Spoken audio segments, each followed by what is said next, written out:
Good day mga boss! Sa laban nga ng Barangay Ginebra kontra sa Converge Fiber Xers, nakita nga ni Team Cone ang mga weakness ng Barangay Ginebra San Miguel, especially sa kanilang lineup na kung saan talagang hanggang dulo ay pinakitaan talaga ng Converge Fiber Xers na hindi nila kaya or hindi sila kaya ng Barangay Ginebra. Kaya ayon sa ulat, pagkatapos rin ng laban na yun kontra sa Magnolia at Blackwater ay hindi na nga po mapapakinabangan pa ng Blackwater ang kanilang big man or itong kanilang sophomore na star na si Bearfield. Ayon nga sa mga ulat, malapit na nga pong mag-expired ang kontrata nitong si Bearfield, kaya ngayon pa lang ay kinakausap o nakikipag-negotiate na nga po ito para sa Barangay Ginebra San Miguel para po sa isang blockbuster trade.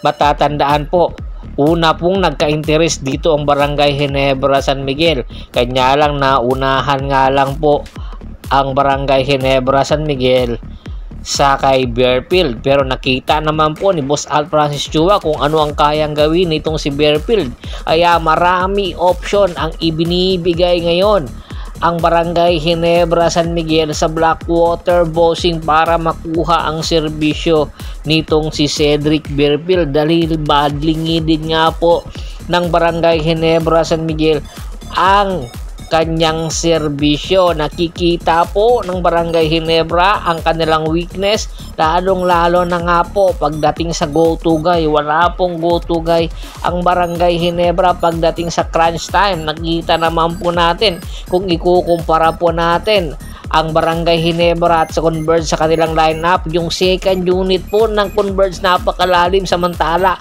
yung bench ng Barangay Ginebra dahil nga po hindi ginagamit, talagang walang nagawa.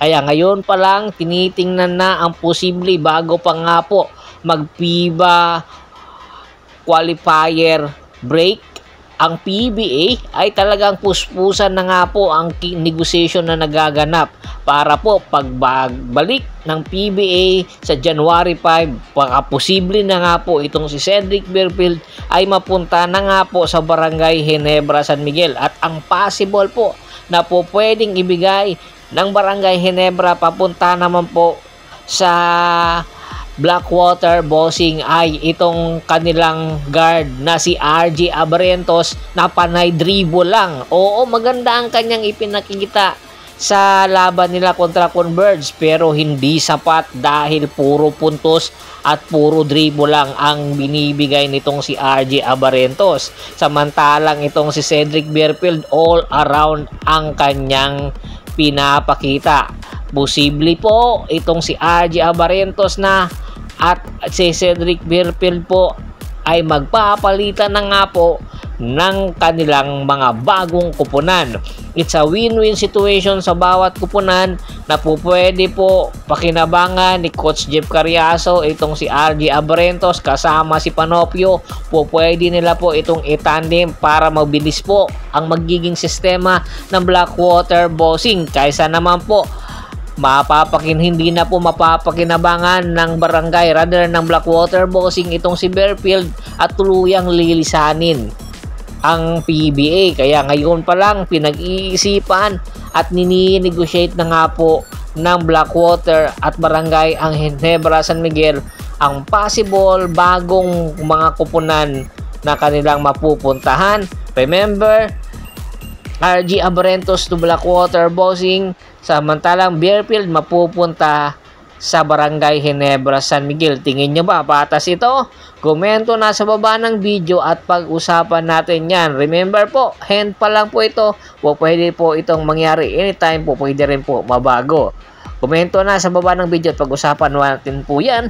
Once again, this is Percival Monteron at your service. Don't forget to subscribe my sports channel at don't forget to click the notification bell button para nga pong maging updated palagi sa kwentuhan.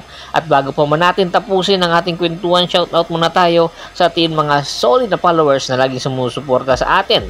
Kay Kagawad Kat sa kinudukusin ng Hagonoy, Bulacan, Anthony Laquialon at sa Laquialon family, Alex Prado, at syempre kay Sir Edgar Franco, Julius Roche, Arnold Corpus, Randy Jubita, Ronald Gato, Rafael Branya ng Abuyog Leyte. Pakibisita na rin po ng aking Facebook page na Hapris PH3, Paul Goso at Bostor para po sa mga karagdagan sports balita. Hanggang sa muling kwentuhan, maraming salamat po.